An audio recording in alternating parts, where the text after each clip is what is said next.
오늘 본문에는 소제목이 붙어 있습니다. 자비를 베푼 사마리아 사람. 사랑하는 성도 여러분, 자비를 베푼 사마리아인의 이야기는 실제로 있었던 사건을 글로 옮겨 놓은 것이 아니라 예수님께서 지어내신 이야기입니다. 한 율법 교사가 누가 내 이웃입니까?를 물었는데 예수님은 자비를 베푼 사마리아인의 이야기를 들려주시고 이야기의 끝에 가서 누가 강도 만난 사람에게 이웃이 되어 주었는가라고 되물으셨지요. 누가 내 이웃이 될 수 있냐는 질문 자체에는 우월감과 이기심이 깊게 깔려 있습니다. 반면 어려움에 처한 사람을 위해 나는 기꺼이 이웃이 되어줄 준비가 되었는가라는 질문을 이끌어내신 예수님의 말씀에는 수고와 헌신 그리고 친절과 사랑이 느껴지지요. 이 이야기에는 강도 만난 사람을 돕지 않은 두 사람과 그리고 그 두 사람과는 상반되는 한 사람, 사마리아 사람이 등장합니다. 강도 만난 사람을 돕지 않은 두 사람, 그 두 사람이 죽을 위기에 놓여 있는 한 낯선 사람을 돕지 못한 이유는 자신의 신분과 그 신분에 따른 관념 때문이었습니다. 어느새 자기 인생에 고집처럼 힘을 잔뜩 주게 된 그 관념을 꺾지 못했기 때문입니다. 자신의 신분이 그리고 그에 따른 명예가 죽어가는 어떤 사람의 목숨보다 더 중요했습니다. 그래서 죽을 위기에 처한 사람을 돕지 않았습니다. 이것은 실제로 있었던 이야기가 아니라고 했습니다. 예수님이 지어내신 이야기입니다. 한 율법 교사가 예수님을 시험하려고 질문을 던졌습니다. 25절의 앞부분에 그렇게 나와 있지요. 어떤 율법 교사가 일어나 예수를 시험하여 이르되, 아마도 이 율법 교사는 스스로가 율법에 있어서 상당한 위치에 있다고 여겼고, 그래서 예수님과 또 예수님 주변에 모여 있는 사람들 앞에서 자신을 좀 드러내고 싶었던 모양입니다. 그가 예수님께 던진 질문은 어떻게 해야 영생을 얻을 수 있는가였습니다. 성도 여러분, 복음서에 기록된 예수님의 모습을 보게 될 때마다 예수님의 화법에 감탄을 하게 되는데요. 율법 교사에게 예수님은 율법으로 되물으셨습니다. 어떻게 해야 영생을 얻을 수 있는지 물어왔는데, 너는 율법 교사이니 율법에는 뭐라고 기록되었는지, 무엇이라고 되어 있는지 한번 말해 보아라. 그렇게 되물으신 겁니다. 예수님의 지혜를 엿보게 되지요. 그 속이 말 그대로 꼬여 있는데 예수님은 그런 사람에게도 하나님 나라를 말씀해 주려고 하시지요. 그렇습니다. 가난하고 소외된 사람들에게도 뿐만 아니라 예수님을 한번 웃음거리로 만들어 보겠다며 시커먼 마음으로 덤벼드는 사람들에게도 예수님은 그 모두에게 하나님 나라를 들려주십니다. 율법 교사는 그가 머리로 잘 알고 있는 그 율법의 내용을 유창하게 말했습니다. 목숨을 다하고 힘을 다하고 뜻을 다해서 하나님을 사랑하는 것입니다. 그리고 이웃을 자기 자신과 같이 자기 자신처럼 여기고 사랑하는 것입니다. 그 율법 교사는 잘도 대답했습니다. 성도 여러분, 율법 교사는 예수님에게 자신이 물어봐 놓고 결국 그 스스로가 물음에 대해 답했습니다. 율법 교사, 당신이 잘 알고 있는 율법에는 뭐라고 기록되어 있는지 한번 말해보라고 예수님이 되물으셨고, 그는 기다렸다는 듯이 대답했겠지요. 아마도 속으로 생각하기를, 나를 뭘로 보고 그 정도는 식은 죽 먹기지, 그렇게 호기롭게 대답했을 겁니다. 율법 교사의 대답으로 나와 있는 27절 말씀을 같이 한번 읽어볼까요? 함께 읽습니다. 대답하여 이르되 내 마음을 다하며 목숨을 다하며 힘을 다하며 뜻을 다하여 주 너의 하나님을 사랑하고 또한 내 이웃을 내 자신같이 사랑하라 하였나이다. 아멘. 성도 여러분, 너무 맞는 말입니다. 우리에게 익숙한 구호가 담겨 있습니다. 하나님을 사랑하고 이웃을 사랑하는 것. 본문에 등장하는 율법 교사처럼 우리도 대답만 잘하고 대답에서만 그치는 인생이 아니라 방금 읽은 27절 말씀 그대로를 우리 삶에 가져와 우리 삶에 바람직한 신앙에 늘 머무를 수 있어야 하겠습니다. 그럴 수 있기를 주님의 이름으로 축원합니다. 아멘. 다시 28절 말씀을 보시면 예수께서 이르시되 내 대답이 옳도다. 이를 행하라. 그러면 살리라. 예수님께서 그렇게 말씀해 주셨지요. 성도 여러분, 여기서 대화가 만약 끝이 났다면 율법교사가 네 알겠습니다 라며 대답을 하고 그렇게 대화가 끝이 났다면 아마도 자비를 베푼 사마리아 사람의 이야기는 세상에 나오지 않았을 수도 있겠습니다. 대화가 끝나는가 싶더니 율법교사는 한 가지를 더 질문했지요. 율법교사는 확실히 외식하는 사람이었던 게 분명합니다. 29절 말씀을 볼까요? 그 사람이 자기를 옳게 보이려고 예수께 여짜오되 그러면 내 이웃이 누구니이까?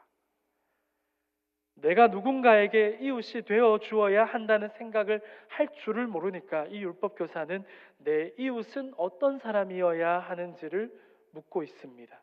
그는 율법에 능통한 사람이었기에 아마도 율법을 신실하게 지키는 사람을 내 이웃으로 둬야 한다고 생각했던 모양입니다. 여리고의 세리장 삭개오를 아무도 이웃으로 생각하지 않았던 걸 생각해 보십시오. 예수님과 제자들이 삭개오의 집으로 들어갈 때 사람들은 수군거렸습니다. 저가 죄인의 집에 들어간다 라고 말이지요. 내 이웃이 되면 안 되는 사람, 반대로 내가 이웃으로 삼고 싶은 사람, 그렇게밖에는 생각할 줄을 모르는 그 의식의 저변에는 우월감과 이기심이 자리했지요. 율법을 잣대로 삼아서 타인을 평가하는 도구로 삼았던 잘못된 사회의 분위기를 우리는 율법 교사의 모습에서 보게 됩니다. 하나님을 사랑하고 이웃을 사랑하는 것, 그는 자신이 잘하고 있다고 여겼습니다. 하나님을 위한다는 자기 열심에 충실했을 테고 내 수준과 어울리는 이웃들과 종교라는 옷을 걸치고 그들과 화평한 삶을 사는 것, 그는 자신의 삶에 자신감이 있었지 않았을까요? 자신은 신앙에 있어서 점수를 받아야 한다면 아마도 100점 만점을 받을 만한 충분한 자격이 있다고 생각했을 겁니다. 성도 여러분, 예수님께서 내 이웃은 그러면 누구입니까? 라는 율법 교사의 질문에 대한 답으로 해주신 이야기가 바로 우리가 잘 알고 있는 이야기, 선한 사마리아인의 이야기입니다. 어떤 사람이 강도를 만났습니다. 30절 말씀을 보시면요, 어떤 사람이 예루살렘에서 여리고로 내려가다가 강도를 만나매 강도들이 그 옷을 벗기고 때려 거의 죽은 것을 버리고 갔다. 그렇게 예수님은 이야기를 시작하셨습니다. 강도들이 그의 옷을 벗겼다고 했습니다. 돈이 될 만한 것은 다 강탈당한 것입니다. 강도들은 빼앗기 위해서 일단 그 사람을 사정없이 때렸던 거지요. 거의 죽은 것이라고 했습니다. 거의 죽었다고 여겨질 정도로 두들겨 맞았습니다. 얼마나 절실한 도움이 필요한 상태인지, 응급 환자인지를 알게 해주는 대목입니다. 저희 집에 초등 1부와 유치부의 거룩한 예배자인 저희 아이들이 이 부분을 이야기로 들려줄 때 가장 먼저 언급한 것이 무엇인 줄 아십니까? 119 구급차였습니다. 119가 출동해야 된다고 아이들은 정말 말같이요. 그 상황을 맑고 반듯하게 보시오. 그 뒤로 이어지는 이야기가 우리의 눈살을 찌푸리게 합니다. 그렇게 총각을 다투어 도와야 할 강도 만난 사람이 쓰러져 있는 현장을 그냥 지나쳐버리는 사람의 이야기가 이어지지요. 31절 말씀을 보겠습니다. 마침 한 제사장이 그 길로 내려가다가 그를 보고 피하여 지나가고, 성도 여러분, 한 제사장이 그 광경을 보고 그냥 지나갔다고 하지 않았습니다. 피하여 지나갔다고 했습니다. 예수님은 우리가 머릿속으로 상상하면서 그 장면을 그려볼 수 있을 정도로 자세하게 상황을 설정해주고 계십니다. 피했다고 했습니다. 우리는 이런 어떤 경우에 피한다라는 표현을 사용하지요. 나에게 손해가 될 것 같을 때, 나에게 해로운 것으로 여겨질 때 피하지요. 32절 말씀도 보시면 같습니다. 또 이와 같이 한 레위인도 그곳에 이르러 그를 보고 뭐라고 되어 있죠? 피하여 지나가되. 못 보고 지나친 게 아닙니다. 그 사람을 봤습니다. 골든타임을 놓쳐버리면 안 되는 그런 그 긴급한 상황을 봤습니다. 보고 그 쓰러져 있는 사람을 봤음에도 어떻게 했습니까? 어떻게 그 사람을 여겼기 때문에 피하면서까지 나에게 손해가 될 것이라고, 해가 될 것이라고 여기면서 지나쳐 버린 걸까요? 자신에게 해롭게 여긴 겁니다. 그렇게 피하여 지나간 두 사람은 제사장과 레위인이었습니다. 성도 여러분, 둘 다 그 두 사람의 역할에 대해서 우리가 말한다면 어떻습니까? 하나님이라는 존재를 빼놓고는 설명이 불가능한 사람들이었습니다. 우리는 하나님의 성품을 어떻게 고백하지요? 선하신 분, 참되신 하나님, 또 어떤 게 있을까요? 상한 갈대를 어떻게 합니까? 꺾어버리지 않는 분이요, 꺼져가는 등불을 꺼트리지 않는 분으로 고백하지 않습니까? 그런 하나님에 대한 이해와 고백. 그런데 그 두 사람의 선택은 그들의 신분과는 상반되는 것이었습니다. 그들의 선택은 상한 갈대를 마저 꺾어버리는 것이었습니다. 꺼져가는 등불을 미리 포기해버리는 경우였습니다. 이름값도 못하는 그 모습. 왜 그랬을까요? 어서 그를 도와야겠다는 생각보다 먼저 훨씬 더 우선적으로 그 두 사람, 제사장과 레위인에게 작용한 그들이 집중하고 있는 관념은 무엇이었습니까? 죽을 위기에 사람을 향해 몸이 먼저 반응하여 그 상황 안으로 뛰어들어야 할 텐데 도리어 그 상황을 못 본 채 하며 피하도록 만든 것은 무엇 때문이었습니까? 레위기 21장 1절 말씀을 함께 읽어보면 좋겠습니다. 함께 읽습니다. 여호와께서 모세에게 이르시되 아론의 자손 제사장들에게 말하여 이르라. 그의 백성 중에서 죽은 자를 만짐으로 말미암아 스스로를 더럽히지 말려니와.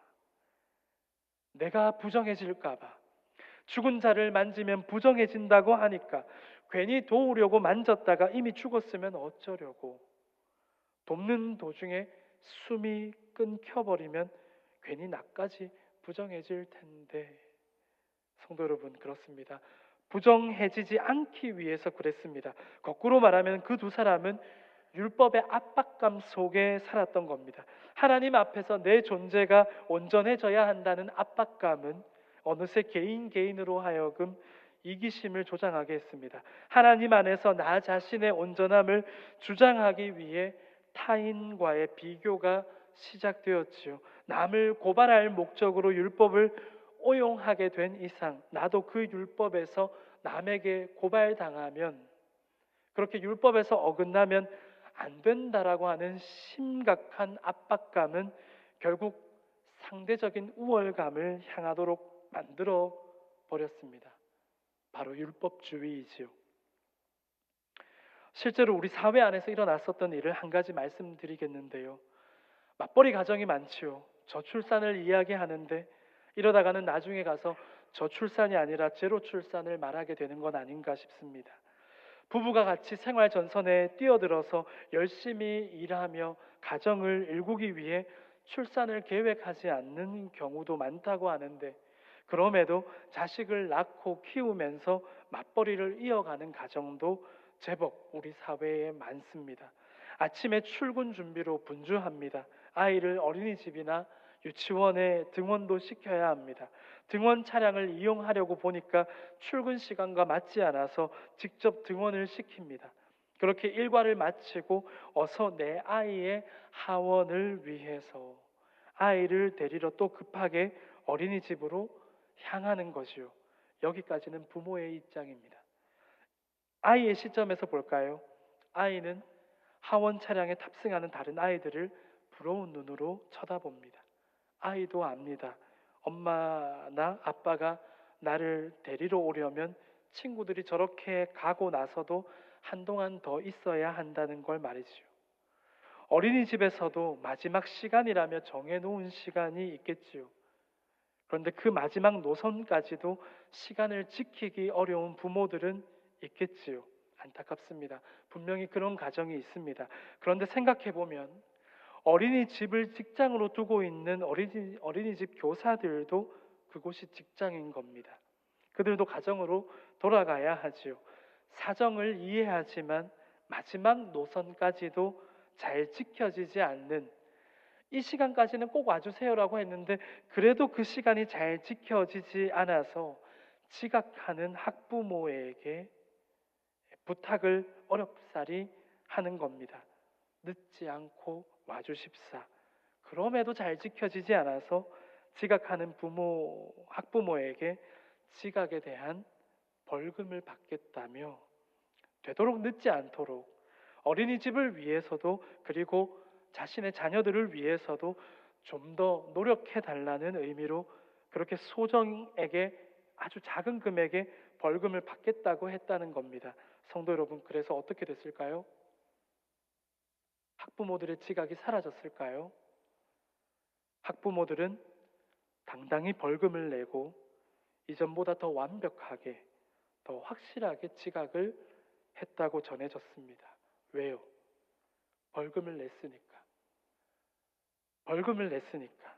성도 여러분, 벌금 제도가 옳았고 탁월했다라는 건 아닙니다. 벌금 제도가 지각 문제의 해결로서 작용하지 못하고 어떻게 됐습니까? 도리어 합리적인 지각으로 용인되어 버리는 상황이 된 겁니다. 마찬가지입니다. 본래 율법을 주신 하나님의 뜻이 왜곡된 것입니다. 해석하는 과정에서 전혀 반대로 받아들인 것이요. 율법주의에 젖어서 스스로를 부정한 것들로부터 지켜내려고 하나님이 주신 율법의 그 뜻에서 벗어나 율법을 도덕적 규범, 조항으로만 받아들여 버리고 말았습니다. 그렇게 유연하지 못하고 딱딱해져 버리니 그 당연한, 위기에 처한 사람을 도와야 한다는 그 당연한, 어린아이들도 너무도 당연하게 단번에 119가 출동해야지를 외치게 되는 그 상황에서 이상한 반응, 피하여 못 본 채 지나가는 그런 반응을 해버리도록 만든 겁니다. 그렇게 누구보다도 하나님 안에서의 모범을 보여줄 거라고 당연히 예상되었던 두 사람은 탈락했습니다. 이제 무대 위로 누가 등판합니까? 어떤 사마리아 사람이 등판하지요. 하필. 제가 방금 뭐라고 했지요? 하필이라고 했지요.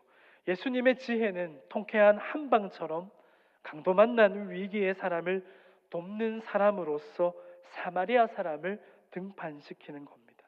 어떤 사마리아 사람, 그가 강도 만난 사람을 어떻게 도왔는지를 함께 읽어보면 좋겠는데요. 예수님은 아주 구체적으로 사마리아인의 모습을 묘사합니다. 먼저 33절 말씀입니다. 함께 읽겠습니다. 어떤 사마리아 사람은 여행하는 중 거기 이르러 그를 보고 불쌍히 여겨. 먼저 그를 보았습니다. 그리고 보자마자 그를 측은하게 여겼습니다. 34절입니다. 함께 읽겠습니다. 가까이 가서 기름과 포도주를 그 상처에 붓고 싸매고 자기 짐승에 태워 주막으로 데리고 가서 돌보아 주니라. 사람이 죽게 생겼다며 이것저것 재볼 것도 없이 가까이 달려갔습니다. 그리고 몸에 상처가 보이는 족족 포도주를 부었습니다. 그가 가진 포도주가 많아서 콸콸 그렇게 쏟아 부을 수 있었던 거겠습니까? 이런 일이 일어날 줄 알고 미리 포도주를 늘 넉넉히 소지했던 걸까요? 분명히 여행길 가운데 이따금 목이 마르면 마시려고 아껴둔 음료였겠지요. 그런데 그 포도주를 어떻게 하나요? 상처를 찾아보면서 그곳에 부어주는 겁니다. 상처난 자리를 소독하는 거겠지요. 그리고 올리브 기름을 발라주었습니다. 상처 부위가 잘 아물도록, 덧나지 않도록, 2차 감염이 발생하지 않도록 했던 거겠지요. 지금 사마리아인은 뭘 하고 있는 겁니까? 응급치료를 해주는 거지요. 그렇게 응급치료가 끝났습니다. 그리고는 자기 짐승에 태웠다고 했습니다. 우리가 이 부분을 그냥 지나칠 수 없습니다. 짐승에 태웠구나가 아니라 생각해 보십시오. 그 사람이 타고 온 짐승이라면 의식이 없는 강도 만난 사람을 태워야 했기 때문에 자신은 어떻게 해야 됩니까? 걸어가야 할 판입니다. 만일 타고 온 게 아니라 혹 짐을 가득가득 그 짐승에 싣고 한가득 실어서 그 짐승을 이끌고 온 거라면 어떻습니까? 그 사람을 태워야 하니까 거기에 짐지웠던 걸 누가 들어야 되죠? 네, 짐도 무겁게 짊어지고 그 짐승을 이끌어야 합니다. 여기에 예수님이 하지 않았던 우리 대구 사람들이 할 수 있는 설정을 하나 더 해볼까요? 데프리카라고 불리는 요즘에 푹푹 찌는 대구 날씨를 그 상황 설정에 더해 보면 어떻습니까? 생각만 해도 머리에서 땀띠가 날 것 같습니다. 이렇게 진지하게 들으실 줄 몰랐습니다. 그렇게 가까운 마을의 주막으로 데리고 가서 돌보아 주었다고 했습니다. 그런데 그게 다가 아니죠. 아직 한 발 남았습니다. 35절이 남았지요. 함께 읽겠습니다.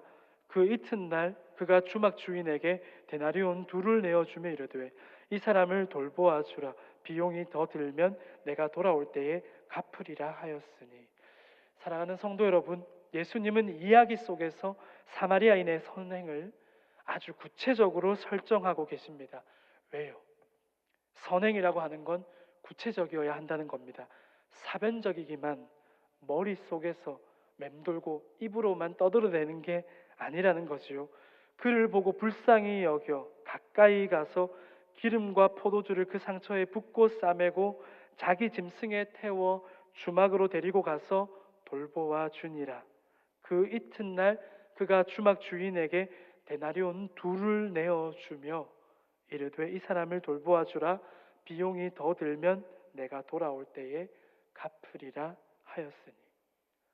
이처럼 예수님은 그가 지어내신 이야기 속의 인물인 어떤 사마리아인의 행동을 구체적으로 묘사하고 있습니다.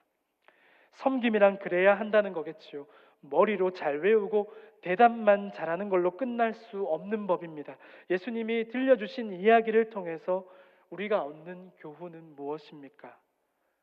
먼저 나의 유익을 셈하는 게 아니라 위기의 상황을 보고 뛰어들고자 하는 용기와 결단이 필요하다는 거겠지요. 그게 본래 우리에게 기대하시고 그분이 응원하시는 우리 삶의 바람직한 모습이겠지요. 예수님은 이제 이야기의 끝에서 율법 교사에게 물어보십니다. 너는 이 세 사람 가운데 누가 강도 만난 사람에게 이웃이 되어 주었다고 생각하느냐? 보기 1번 제사장, 2번 레위인, 3번이 누구입니까? 사마리아인. 정확한 기호가 3개 제시되었는데 이 율법 교사 끝까지 자존심을 뻣뻣하게 세우느라고 사마리아인입니다라고 안 하고 자비를 베푼 사람입니다 라고 끝까지 모냥 빠지게 대답하지요. 성도 여러분, 율법 교사의 어리석은 질문을 예수님은 고쳐주십니다. 썩 별로인 질문을 아주 괜찮은 질문으로 바꾸어 주셨지요.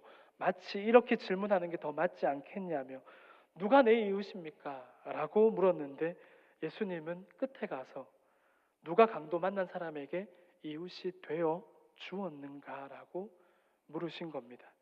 내가 좋은 이웃이 먼저 되어주는 게 먼저 할 일이라는 말이지요. 역병을 대비하라는 방위부터도 까막눈이라 역병에 대비하지 못해 죽게 된 가난한 백성들의 딱한 사정을 전해 듣고 세종대왕은 마음이 무너졌다고 합니다. 잘못한 것이 없는데도 그를 몰라서 자신을 변호할 줄 몰랐던 가난한 백성들의 사정을 듣게 되면서 역시나 세종대왕은 안타까운 마음을 느꼈죠. 그냥 안타까움을 느끼기만 한 것이 아니라 그 가난한 백성들을 위해서 한글을 만들었다고 하는 세종대왕의 애민사상. 백성을 사랑할 줄 알았던 왕이 백성을 위해 반포하였던 한글을 우리가 지금 사용하고 있지요.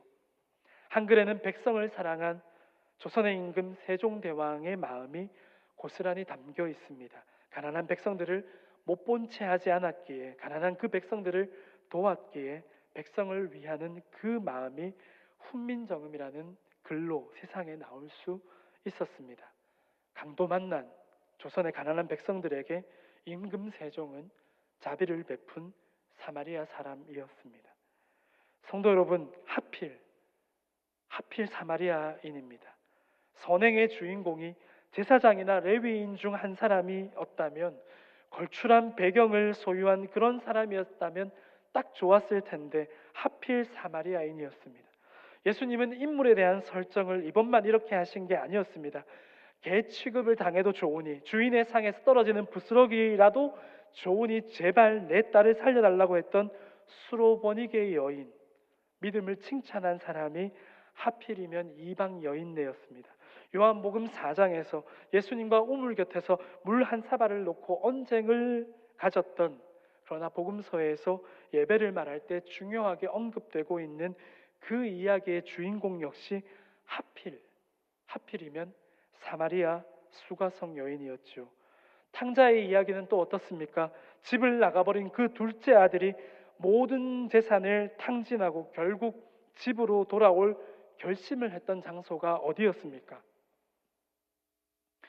예수님은 그 이야기에서 장소를 하필이면 어디로 설정하고 계십니까? 돼지를 기르는 축사였지요. 유대 율법에 따르면 부정한 동물입니다.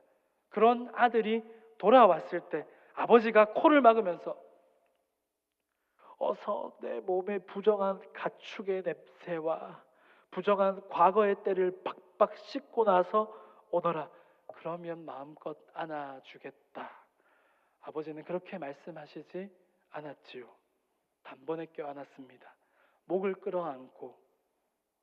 예수님의 이야기 설정이, 그 디테일이 어떻습니까? 대충 하지 않으십니다. 목을 끌어안았다는 것은 내 소유에 대한 강한 표현입니다.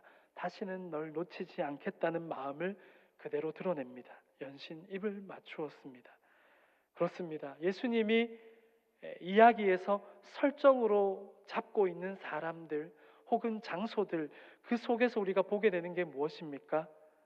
하나님은 그 모든 사정, 그 모든 배경을 초월하는 사랑으로 서 계시는 것이요. 성도 여러분, 예수님은 왜 이런 설정을 하셨던 걸까요? 그것은 유대 사회 안에 율법주의에 젖어 있는 인생들에게 짙게 드리워져 있는 설정, 율법주의라는 그 고정관념을 걷어내시기 위해서였습니다. 이방인이나 여성들과 아이들, 그리고 율법으로 봤을 때 정결과 부정함을 나누어 그 잣대로 사람에게 점수를 매기고 평가 내리는 잘못된 태도를, 그 자세를 예수님은 꼬집으시는 겁니다. 예수님께서 해주신 오늘 본문의 이야기, 강도를 만난 사람, 그 사람이 강도를 만난 현장, 그 장소를 예수님은 어디로 설정해 놓으셨나요? 오늘 설교 제목에 답이 있습니다. 네, 맞습니다. 길입니다. 길. 성전이 아닙니다. 성도 여러분, 성전 안에서 벌어진 일이 아닙니다. 길을 가던 도중에 그런 무서운 일을 겪었다고 했습니다. 그런데 그 사람이 강도를 만난 것만큼이나 무서웠던 일은, 그런 현장을 보고서도, 위급한 상황에 응급 환자를 보고서도 그냥 지나쳐버린, 피해서 멀찌감치 떨어져서 나와는 아무 상관없는 듯 지나간 두 사람이었습니다. 길 위에서 그런 일이 벌어졌습니다. 성도 여러분, 우리가 선을 행하고 의로운 길을 걸어야 하는 이유, 그게 무엇입니까? 우리를 지으신, 우리가 믿는 하나님께서 선하시고 의로우시기 때문이죠. 그런데 바로 그 선행과 의로운 삶의 자세는 성전 안에서만, 교회에서만, 예배의 자리에서만 잔뜩 힘을 주고 있을 게 아니지요. 아마도 예수님께서 이야기가 펼쳐지고 있는 장소의 설정을 길로 설정한 것은, 길이라고 하는, 곧 우리가 살아가야 하는 일상의 그 평범한, 그 모든 현장이라고 할 수 있는 길, 그 위에서 우리 믿음이 출발되어야 하기 때문은 아닐까요? 우리 삶의 자리에서 믿음의 진가를 경험하고 나타내 보일 수 있기를 소원합니다. 사랑하는 성도 여러분, 우리 신앙의 자리가 가만히 정박된 채 안정적이게 묶여있는 항구가 아니라 망망대해이기를, 또한 우리 사회의 더 낮은 자리로 향할 수 있기를, 우리가 서 있는 자리가 인습과 편견이 감히 쫓아올 수 없는 복음의 자리이기를 주님의 이름으로 축원합니다. 기도하겠습니다. 하나님 아버지, 교회에 머물러 있는 신앙 아니고 세상을 향해 세상 한가운데로 오신 하나님처럼 우리도 세상을 향하여 빛과 소금으로, 부패되지 않는 소금, 등잔 밑에 숨겨두는 빛이 아니라 빛과 소금의 그 역할을 잘 감당하고 세상 한가운데에서 예수 그리스도의 이름을 우리 삶으로 부르짖는 길 위의 신앙, 그 신앙인으로 살아가게 하여 주옵소서. 예수님의 이름으로 기도드립니다. 아멘.